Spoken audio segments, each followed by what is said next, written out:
Hello, everyone. As Rita mentioned, we can plan to kind of work around these technical difficulties. We don't always get it right, but we are excited to have you join us today for this timely topic, coping with the financial realities of COVID-19. I am Vonda Butler. I'm a financial social work consultant and also a certified financial social work coach. Eric Soap is the web director for the Center for Financial Social Work. And again, welcome and thank you so much for your patience.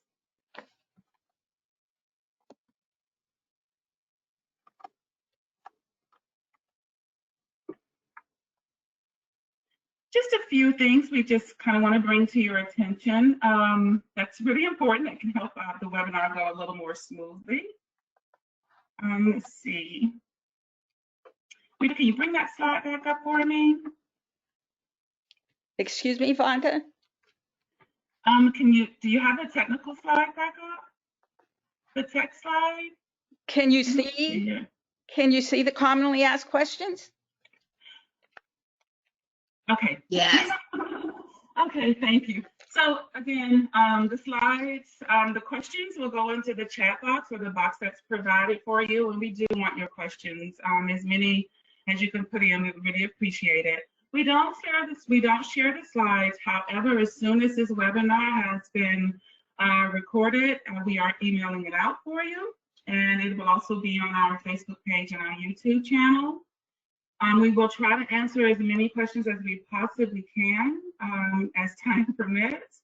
And then please visit GoToWebinar or log me in, and we'll put that link for you in the chat box in a moment.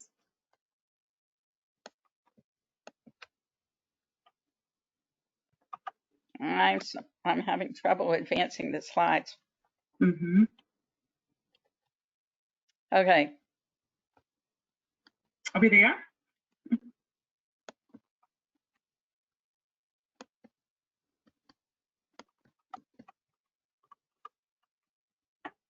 Well, we're asking you to stay tuned, everybody. This is going to be a group effort, I could see, because at the end of the webinar, we will be, we're going to have a fabulous new ebook, although we will be emailing that to you. And we will give you the code. We will be offering 25% off on everything on the Financial Social Work website. And we will be giving away one free certification to one of you who did get in today. We will also be, we've added 2 other free certifications. These will all be done randomly, and the first names of the winners will be included in the email we send out with this recording. And they will also, the winners will receive a personal email telling them how to claim their free webinar, their free certification. What I don't see how to do here.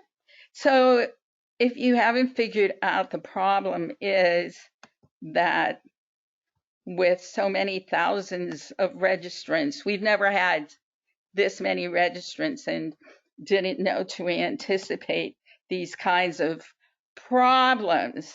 So we're kind of doing a workaround. Okay, so although Vonda was supposed to introduce Valerie, go ahead, Vonda, you introduce Valerie. All right, I am definitely, let me see if I can get this in. Okay, so Valerie Arden is an executive director of the National Association of Social Workers in North Carolina.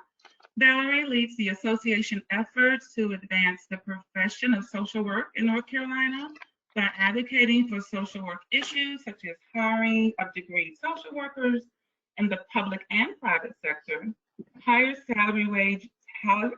salary and reimbursement rates for social workers to include career and professional support for members, and the advancement of social justice and social welfare issues. It's my pleasure to welcome you, Valerie, and thank you for taking the time to be with us today. We really appreciate it, even given the technical challenges. And it's all yours, Valerie. Thank you so much, Vonda, and thank you everybody for joining us. And we're trying to make this as painless as possible. So again, thank you so much for your patience. And I have to thank Rita Wolfson and the Center for Financial Social Work for hosting this webinar on such an important topic and partnering with the National Association of Social Workers North Carolina to bring this discussion to thousands of social workers, students, and other helping professionals across the United States. So NASW has been advocating for social workers for over 60 years, and now more than ever, when social workers need support as essential workers during this time to help keep our communities safe and healthy. So if you're a member of NASW, I want to thank you for your membership and your dedication to our profession. We could not do this important work without you. If you're not a member of your professional association, I ask you to join us today. We're working very hard during these challenging times to ensure that you have the information, resources, and support you need to be on the front lines as critical, essential social workers. So it's now my pleasure to introduce my friend and longtime member of NASW, Rita Wolfson, the founder of Financial Social Work and Financial Therapy Network. Rita, you're doing a great job. I know lots going on right now.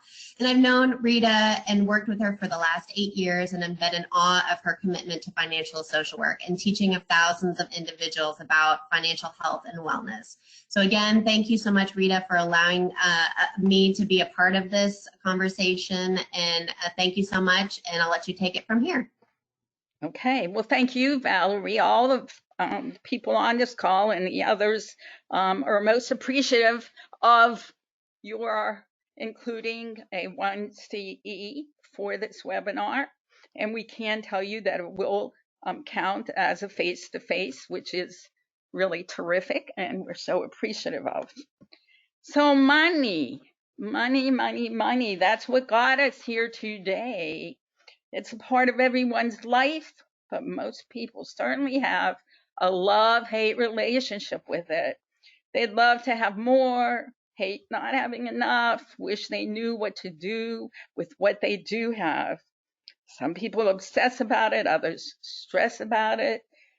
Some spend it recklessly, others seem to ignore it mercilessly. Some never talk about it, others talk too much about it. And we know it doesn't grow on trees, it isn't good or bad, and it's certainly not the root of all evil. Unfortunately, too often, it is a source of worry, anxiety, and frustration, and it is definitely what brought over 11,000 people to register for today's webinar. And as I said earlier, we have a lot to share with you. So, since we know how stressful money is and how stressed I am because of the technology right now, I did think we should start with just a moment to center ourselves, get comfortable, take a deep breath,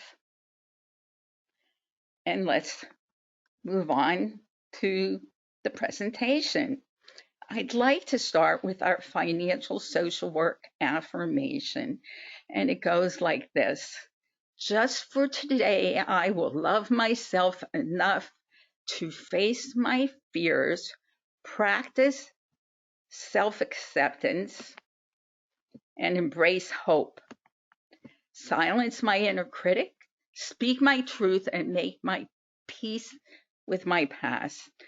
Just for today, I will give myself permission to eliminate toxic people, beliefs, and behaviors from my life.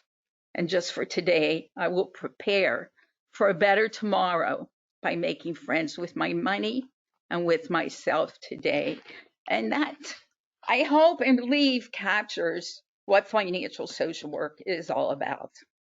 So we're going to start with the only poll we've included, and we felt it was worth sharing with you.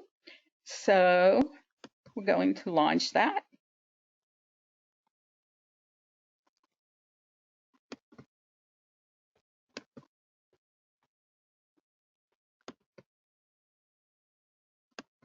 With some difficulty. I'm having difficulty launching that poll, Vonda. Okay, there you go. All right. So I do believe you can choose as many as are appropriate or as you are feeling. We do like to make our webinars interactive, but with so much content to share today, we only did this one poll. So a little more than half of you have voted. We're not going to spend too much time on this poll. I'll go ahead and count it down and show you how everybody here is feeling. Okay, so I'll close that and I will share it with you.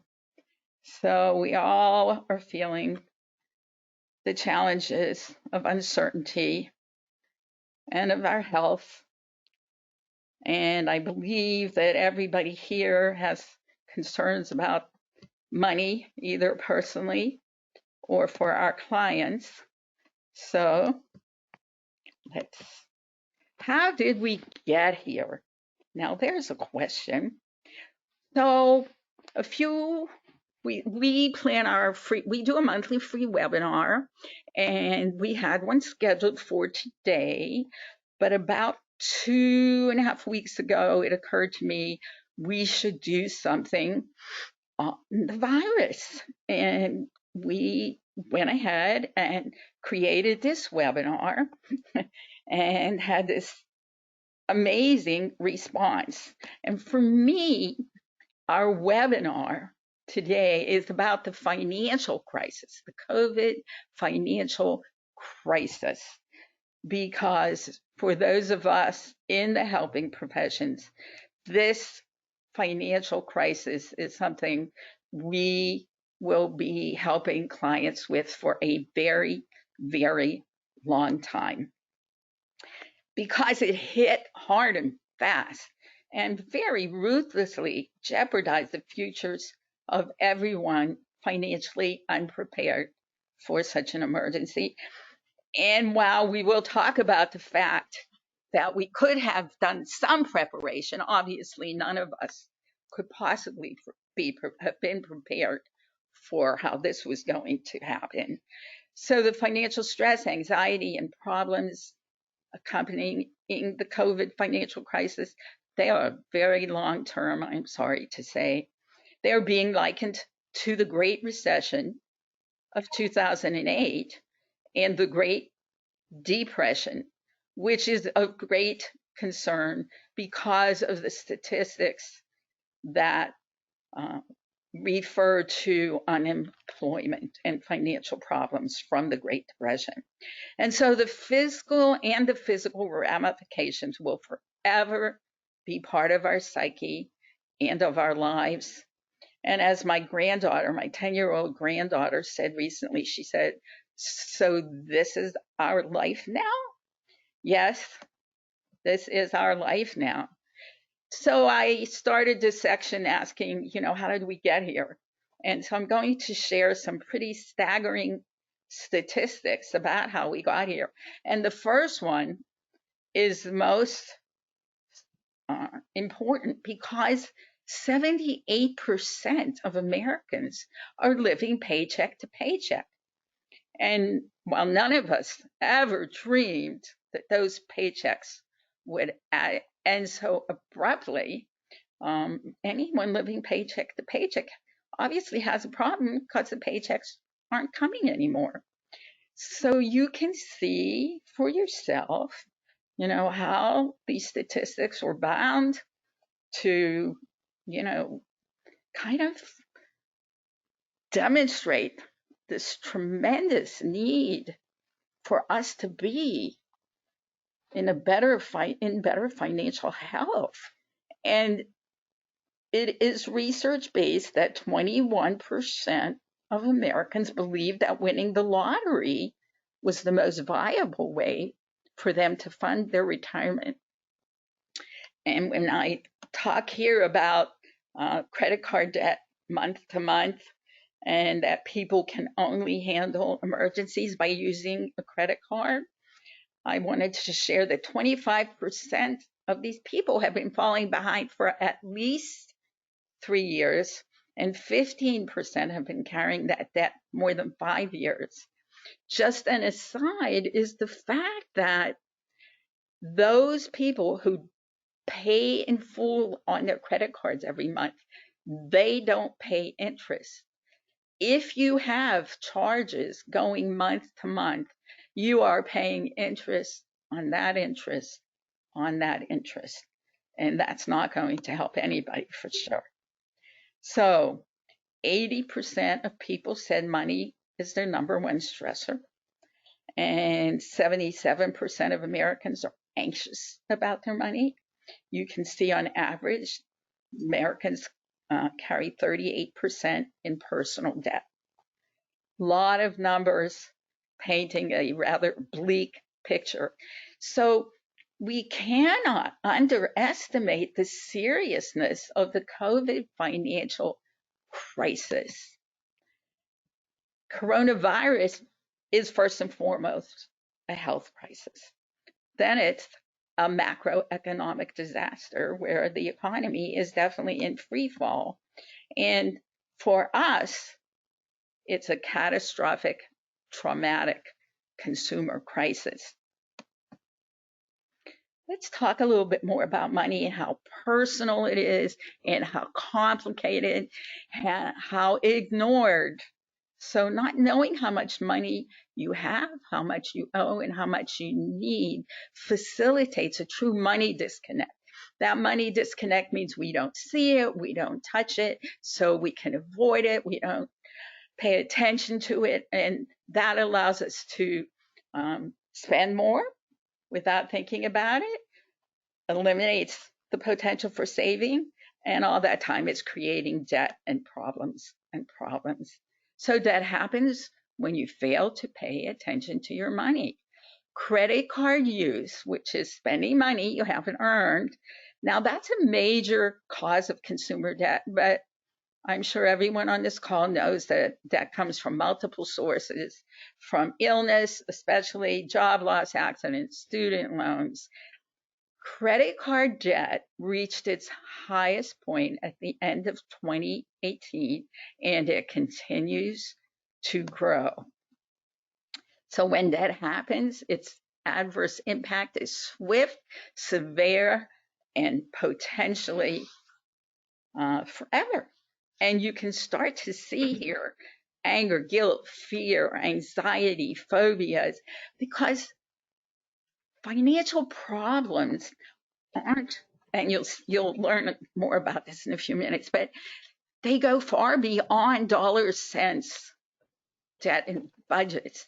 They influence our physical health, emotional, all areas psychologically are impacted from financial problems. So, all right, trying to move this again. So we know that when clients come to us, they're often in immediate need of solutions. They need crisis intervention, and we want to help them. That's what we do. We're in the helping professions. However, even though it seems reasonable not to stop and address the financial component, by ignoring it, and because it is such an underlying factor in so much of the work we do, we actually become part of the problem and not part of the solution.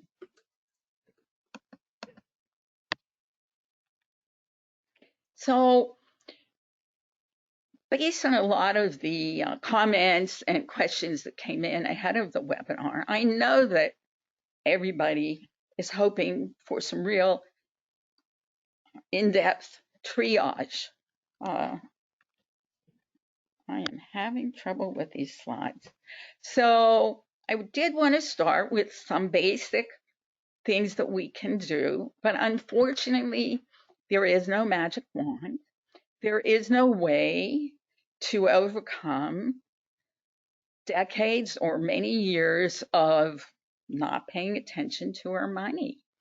So we can do some specific steps, and we'll be talking about spending triggers and spending today in ways that eliminate debt tomorrow.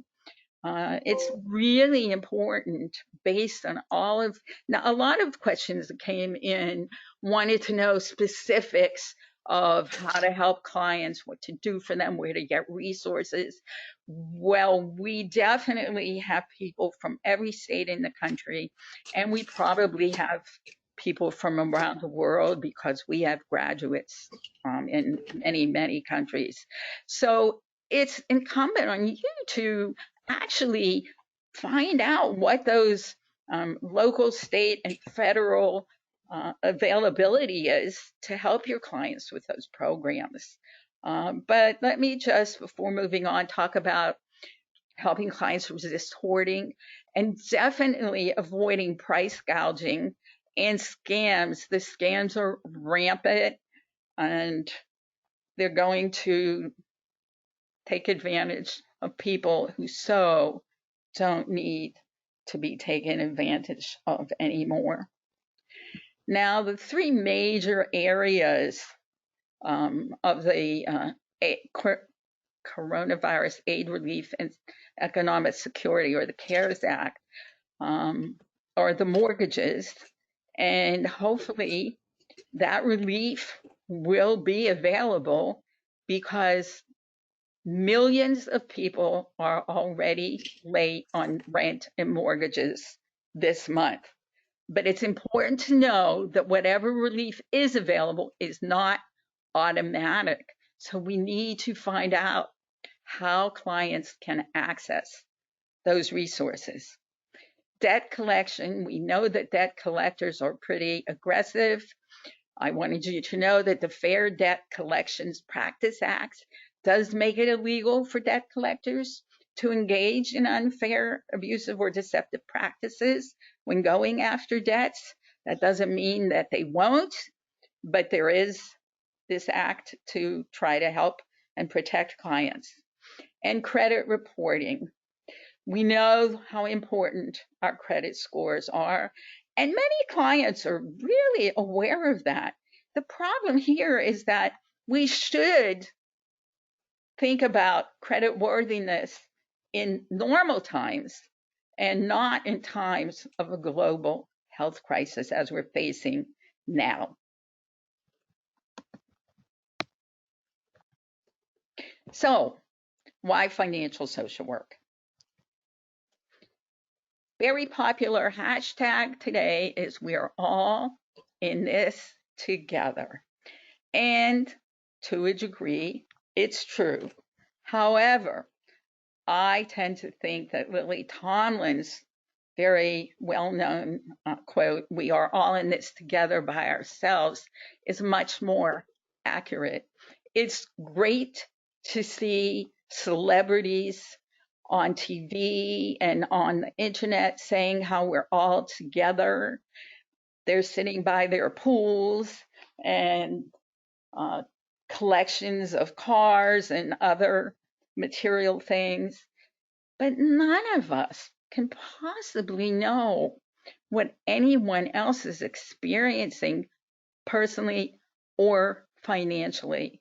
So yes, we are all in this together, but we all have our own financial worries and fears and concerns. Because no one chooses to have money problems, even though most people do. The good news is that no one can or needs to know everything or the same things about money. Obviously, it's not possible to know everything. So that's good news to a degree. However, we do need to know certain things in all economic times. And those are the things that pertain specifically to either our lives or our clients' lives. So when you talk about money, Just going to give you 2 or 3 seconds to think about this. When you talk about money, what are you really, really, really, really talking about? Well, I know that when I speak in person, there are always people who get it. And of course, you may have thought about a lot of other things pertaining to money, but of course, we're talking about power because the people who have the money have the power. And what we do, our work, is about empowering clients, and that is a part of financial social work. So you will see a lot of models that I've developed through the years, trying always to simplify this to make it understandable. So our model is to engage clients in financial education, motivation, validation, and support so that we help everyone to understand that there's always help, and we help them create hope, always hope, hope, hope. And we help to create healing and wellness. We do it individually and in groups. It's an ongoing experiential process, which is strengths-based, introspective, and works individually or with groups. So our process looks something like this. You'll hear me speak a lot about this, and I hope you'll have this pretty well in mind once we finish. It's about changing our relationship with money, changing our relationship with ourselves, self-discovery, self-care, self-healing, and recognizing, embracing, and taking ownership of personal financial health. We work to help clients understand why they are where they are, connect them to where they want to be in the future, and then have a real potential to develop strategies and methods for clients to achieve success. So it's about changing the thinking. That's that psychosocial component, the thoughts, feelings, attitudes, and beliefs about money, and the behavior, the behavior, the behavior, the behavior. It's how one earns, spends, saves, shares, and borrows, and allows the potential to work with clients in any one of those 5 areas. Very client-centered, empowering, and focused on change. The relationship we have with our money, with ourselves, is at the heart of it, because that's what drives financial behavior, how we earn, spend, save, share, and borrow. And that's what determines our financial circumstances. This is where it happens, and it's as simple and as complicated as that, for sure. So financial social work goes beyond dollars, cents, debt, and budgets. We have to go beyond that to explore the fundamentals of financial well-being, which are our thoughts, feelings, attitudes, and beliefs. And we address the financial behavior, how we earn, spend, save, share, and borrow. And yes, we include budgeting, which we call a personal spending and savings plan. But we want to get to the root of what's creating these problems. And there's many components, again, many more than the dollars and cents. There's money, self, behavior, the role of others, the role of society, where we are in the life cycle, and financial health. So money, it's complicated, and we need to be more connected to it, more involved with it. Self, how we see ourselves, how we feel about ourselves. If we don't have hope, if we don't feel good about our financial futures, we're not very likely to make the time or the effort to change our financial futures. Behavior, how we earn, spend, save, share, and borrow. That does say it all. The other people in our lives, they influence us every day in so many ways, as does society. We're constantly being bombarded by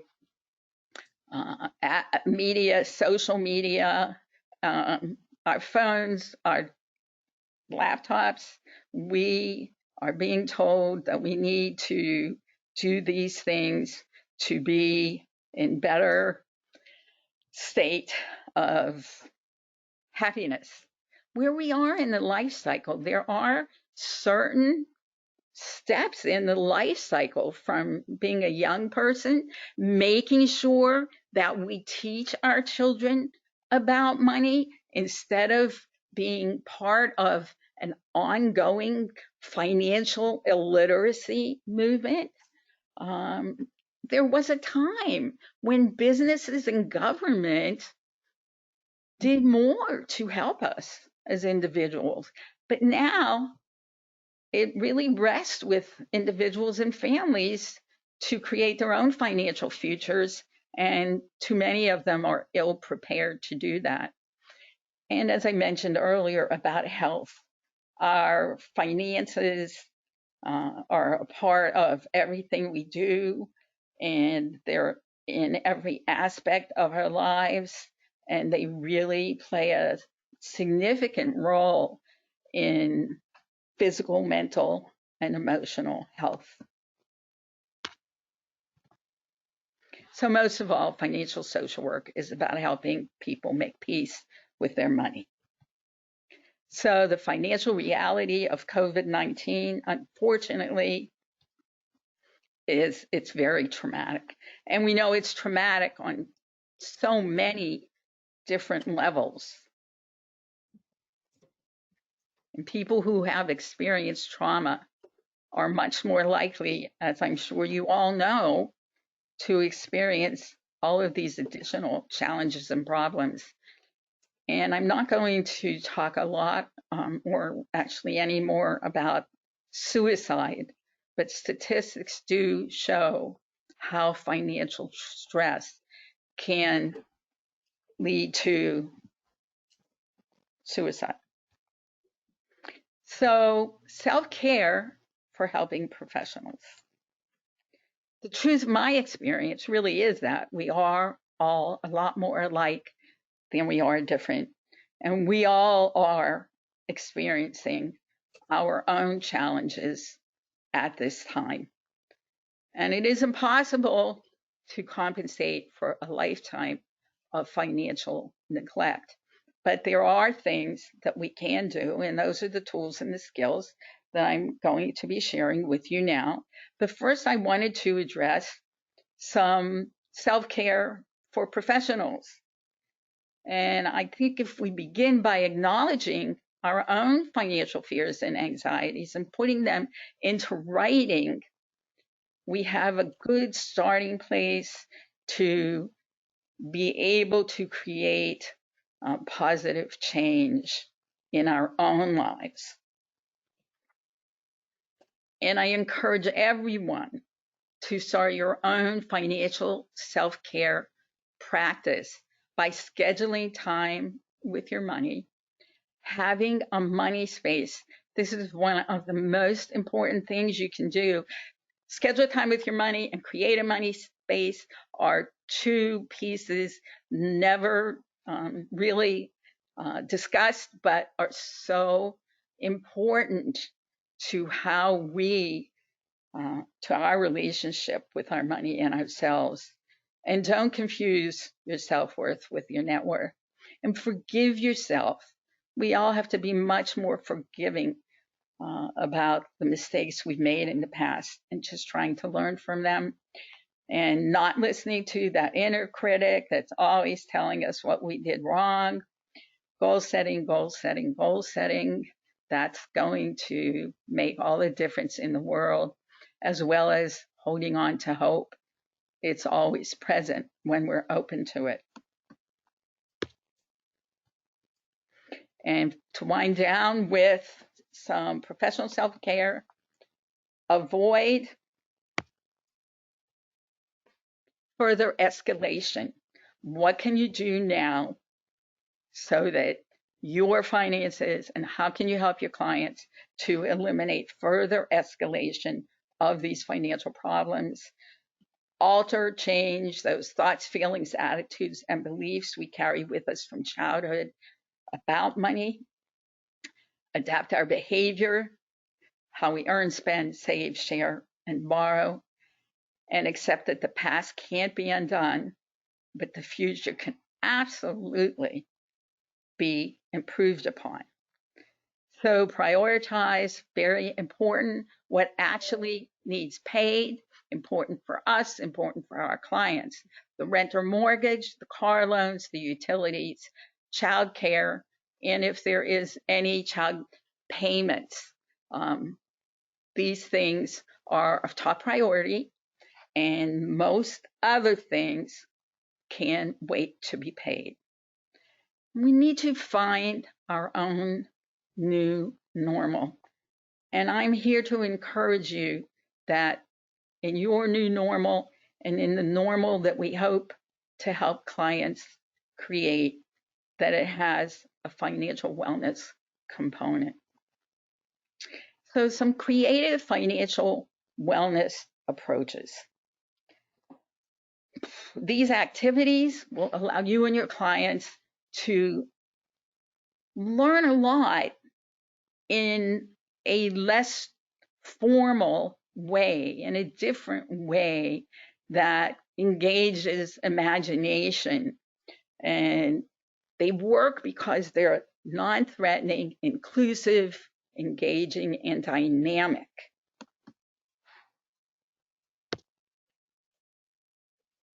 Some of these include personal journaling, which is a great way to view your life differently, vision boards that invite the subconscious to create solutions for whatever you're working on at the moment. Mind mapping is a way of connecting around a central theme. Inspiration, sharing your favorite poems and quotes with your clients. But just as important, having clients bring their favorite quotes and stories and poems to share with you.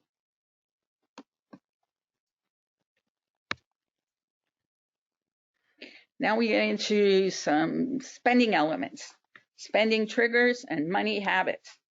So a spending trigger is a thought, feeling, or reaction. Happy, sad, lonely, guilty, anxious, and it prompts spending money. And too often we spend money we may not have, and we create debt. So spending triggers, they can be feelings, they can be situations. FOMO, fear of missing out.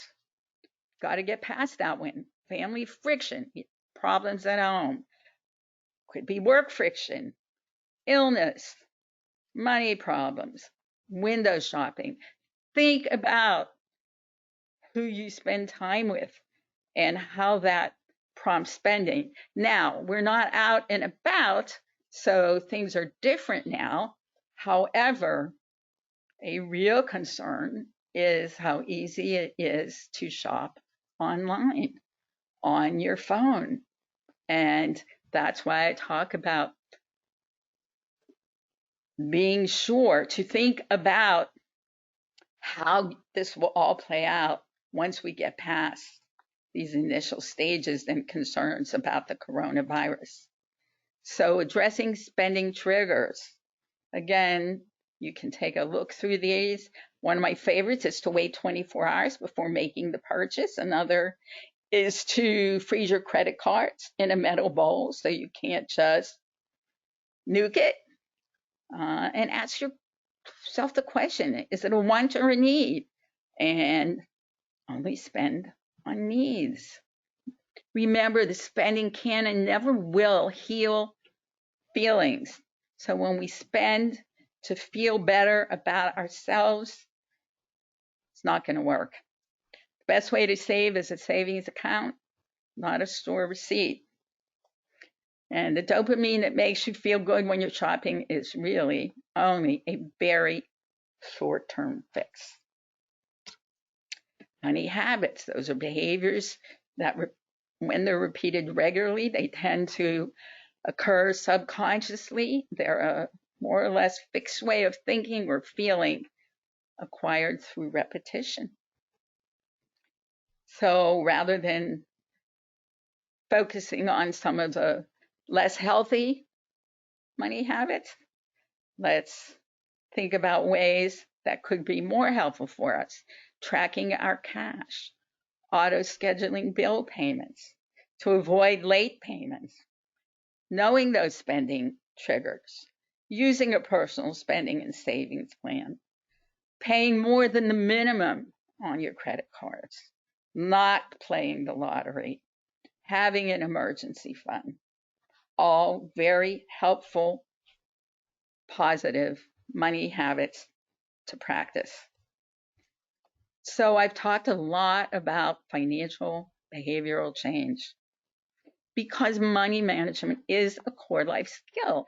It's not something, it is something we too often decide we can choose or not choose to pay attention to. However, it is required to navigate every stage of the life cycle, and developing these skills requires financial behavioral change, because until and unless behavior changes, nothing changes. So we can sit with the client and develop a budget, tell them what they should or shouldn't do, but then we own all of that. We need clients to take ownership, to develop the skills to navigate their own financial futures. So this begins with recognizing the need to change our financial behavior and then making the commitment. All change begins with commitment. Then developing the knowledge and the skills, learning from the past so we can prepare for the future, and being prepared for setbacks, because setbacks do happen. We need to stay connected to our money, maintain our motivation, share the journey with someone else trustworthy, allow time, and trust the process. So that is our financial behavioral change model. Then I have for you a change plan. And when we have the opportunity to work with a client and create a financial behavioral change plan, it's a great learning process for us as well as for the client. And most of all, what the client gets is the knowledge of what behaviors need to be changed, the actions that are required to make the change, and how to measure their success. And so in the ebook, you will have these instructions and this plan for working with clients around behavioral change.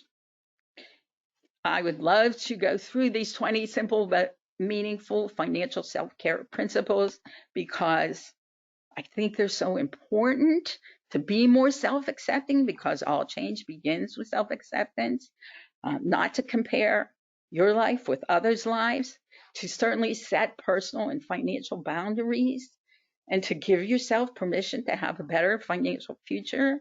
I'd love to tell stories about how they work and what they've done, but I also really want to allow some time for questions. So you can go through these in the ebook. They're principles that inspire positive thinking, expand self-confidence, complement financial well-being, and are germane to daily life. Goal setting your way to financial well-being. Goal setting is a critical piece of change and of success, and these steps are an important part of being able to goal set and succeed. So, as I wind it down, I have this question: where do you go from here? Well, we believe this is a watershed moment for financial social work and for the work of all helping professionals, because it's needed now more than ever. We encourage you to rethink, revise, review, and expand your work to address financial health. We suggest you invite a psychosocial, financial, behavioral wellness approach into your own life and into your classes, offices, practices, clients, and casework. We suggest you become part of a long-term solution to the COVID financial crisis. It's going to be around for a long time, the outcomes, and connect your clients to the thoughts, feelings, attitudes, and beliefs about money. We suggest you encourage better financial behavior, earning, spending, saving, sharing, and borrowing that empowers healthier relationships with money. We suggest you join thousands of professionals across the country and around the world in creating opportunities for clients to experience the life-affirming, financially healing, and transformative process of financial social work. We believe the bottom line truth is that most client populations desperately need financial engagement, education, motivation, validation, and support to survive this crisis and to improve their financial futures. We are here to help with our certification, and by help I mean we are offering a 25% discount, something we've never done before, and will be available through April 17th, a week from tomorrow. And that code to save the 25% is SAVE25. And we have some upcoming webinars that are guaranteed not to shut you out. I apologize for the inconvenience. We had no way of knowing that over 11,000 people would want to join us today. For those of you who got in, I'm really glad you're here. For those who didn't, we will be converting this recording in just a few minutes when I finish up and emailing it out with our financial reality coping guide, COVID-19 and beyond. So most of the materials in this webinar are included in it. I hope you'll use them personally and professionally to help you take control of your money and gain control of your life and your clients. And so I thought we would have the ebook here, but apparently we will be sending that to you as soon as we convert this recording. And now we will try and take a few minutes of Q&A. I'm assuming that with 1,000 people here, we have some questions, Vonda?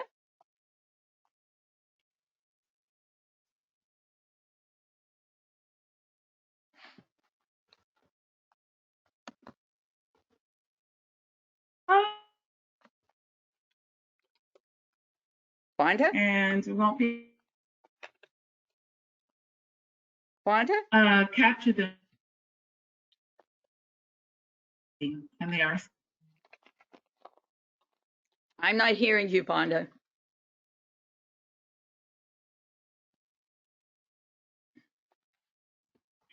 If anyone else can hear me, can they type in the chat?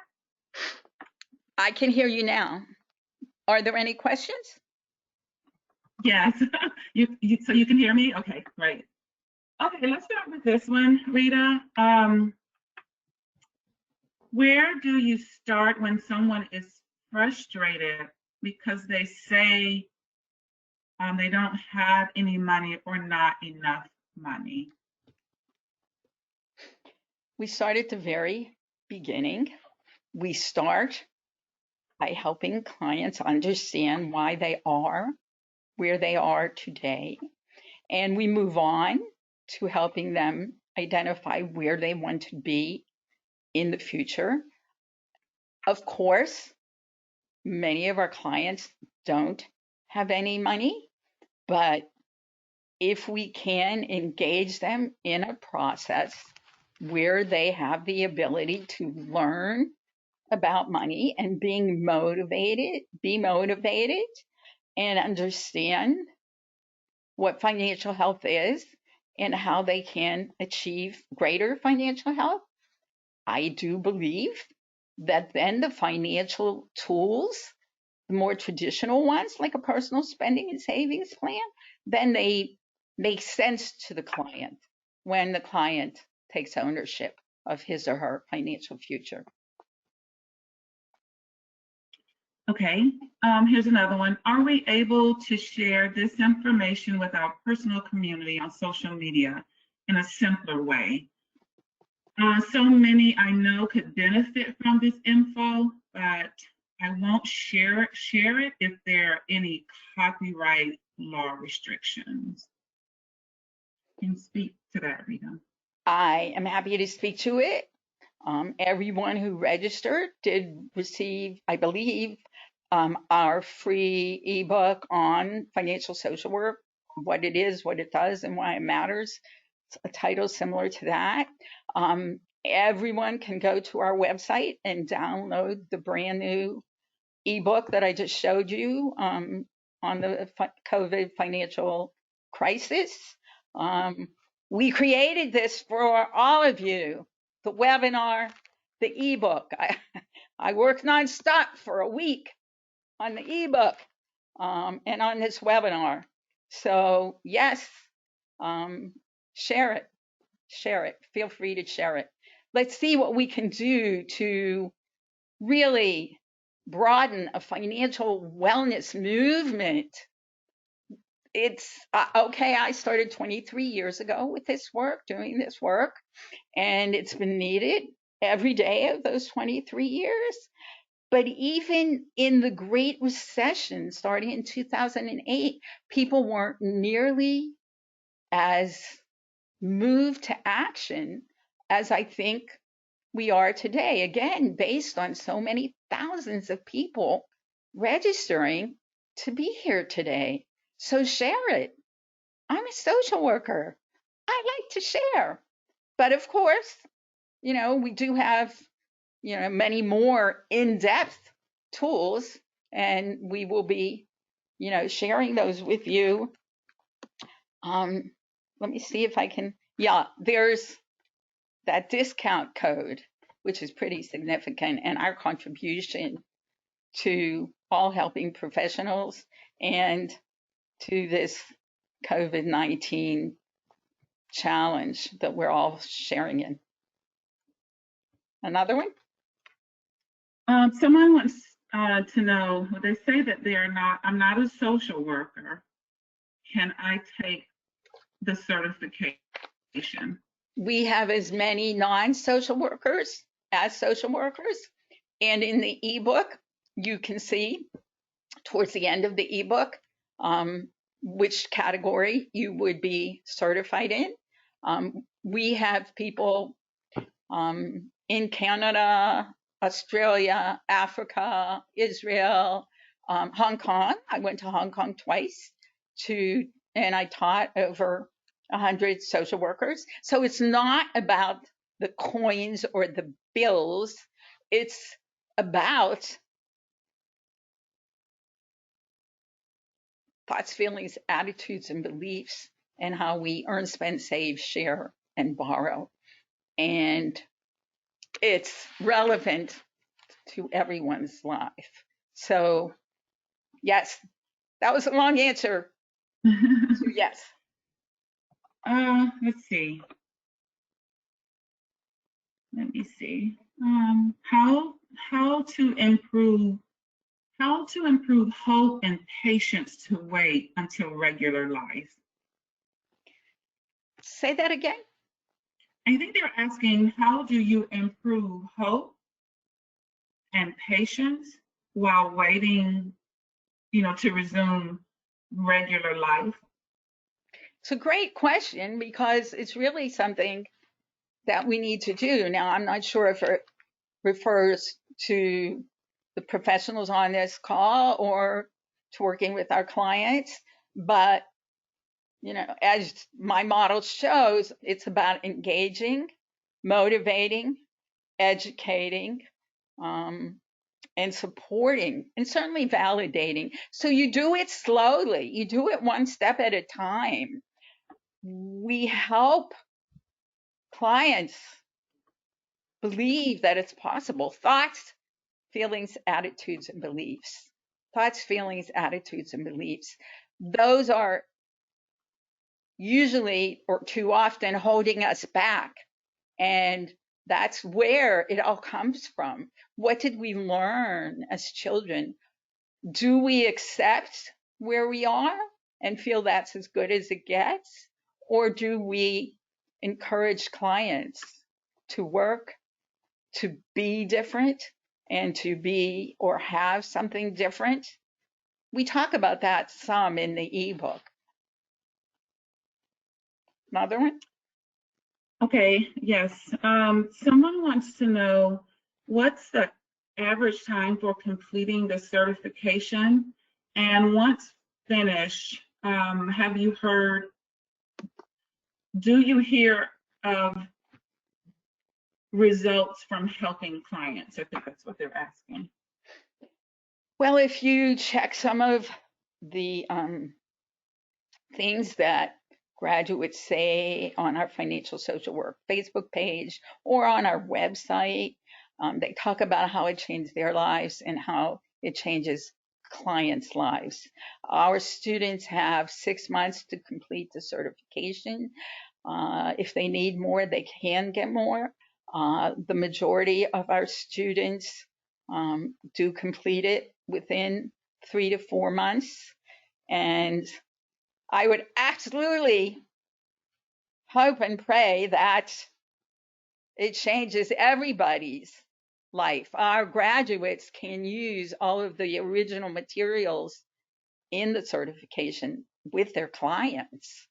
And it just is a different perspective on our relationship with money and our relationship with ourselves. Those two pieces are very connected. Until we're in a healthier place with them, we're not going to be able to see that change. It again, it's so much more than dollars, cents, budgets, and Rita, I want to say, because I know that this is your work and you're the creator of it, but I would be remiss if I didn't speak from a financial social work coach as myself, someone who is not a social worker. My background is in management and business. But I teach my family and closest friends about the principles and concepts of financial social work. It dramatically changed my life personally as a single parent of 2. And I learned a lot about myself and my relationship with money. And I think if anyone is actually working with a population, regardless of what that population is, can do just great justice to help people really just be less stressed. You're right, it's not a quick fix.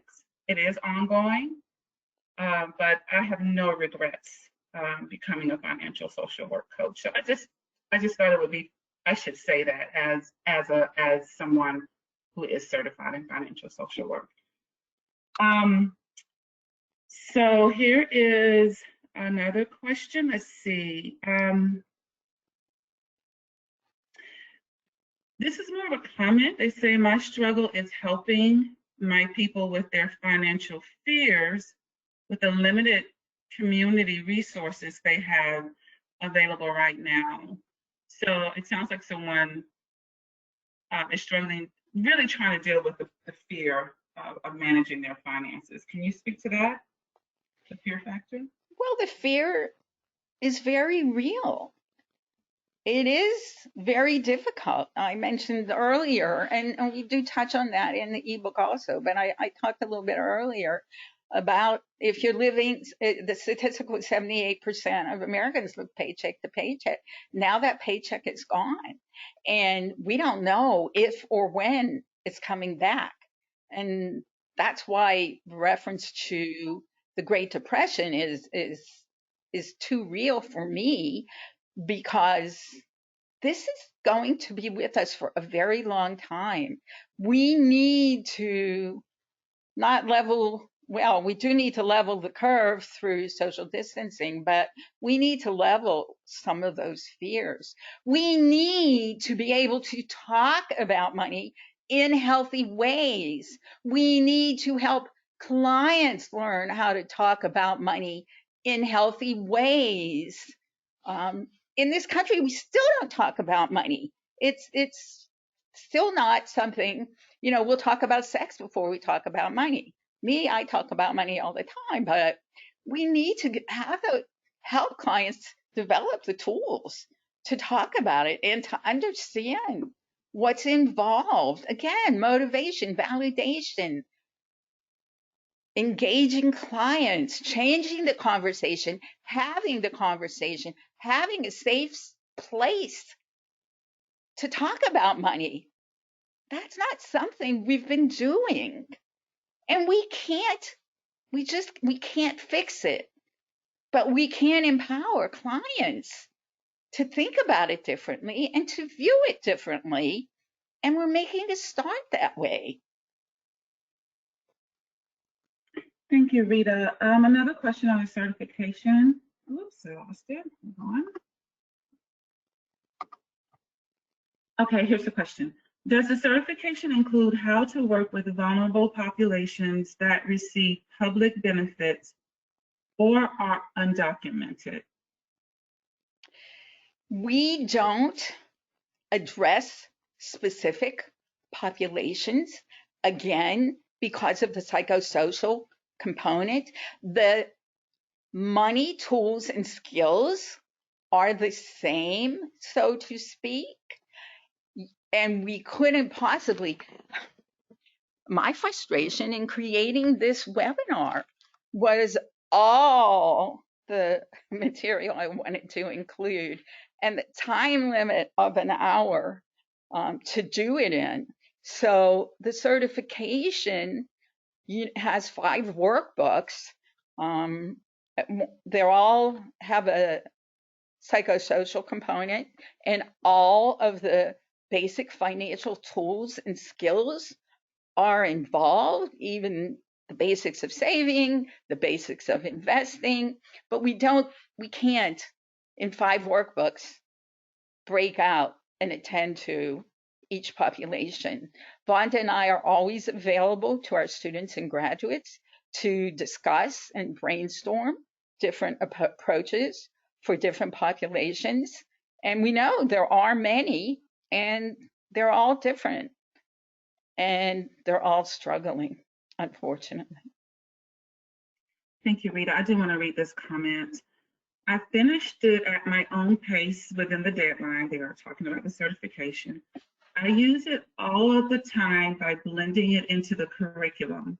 A lot of my clients are nonprofits who have required financial education curricula that cannot be changed. However, they do let me add this information into the curriculum, so I may not have the same group work as a social worker might, but I do include it in ways that can still be felt in a positive way by the classes I teach. So I think that's Thank you. a really good comment. I don't know, do you want to go with the more questions or? Well, I wanted to go to. Oh, I have a CEU that I think probably I should probably address. And I think you sent this information, but someone wants to know where they received the CEU via email. Yes, yes. I guess we should finish this webinar so it can start converting and we can get it to everyone. The ebook will be attached to that email. I think it should take something like 3 or 4 hours to convert, and for you to get the email with the CE certificate and the ebook and the recording. And sure, share it with everyone. Okay. Any other pressing questions? No pressing. Well, I invite you all to join future webinars. I can pretty much guarantee you can get in, and you can continue asking those questions, and we can continue this dialogue and hopefully move past the most difficult pieces of this coronavirus. Thank you so much. Thank you for your Thank you, patience. Valerie, for attending. I think she's still here. Thank you. Yes, I'm still here. Thank you both so much. I really appreciate it. Good job. Okay, everybody, stay well and enjoy the rest of your day. Bye now. Bye, everyone.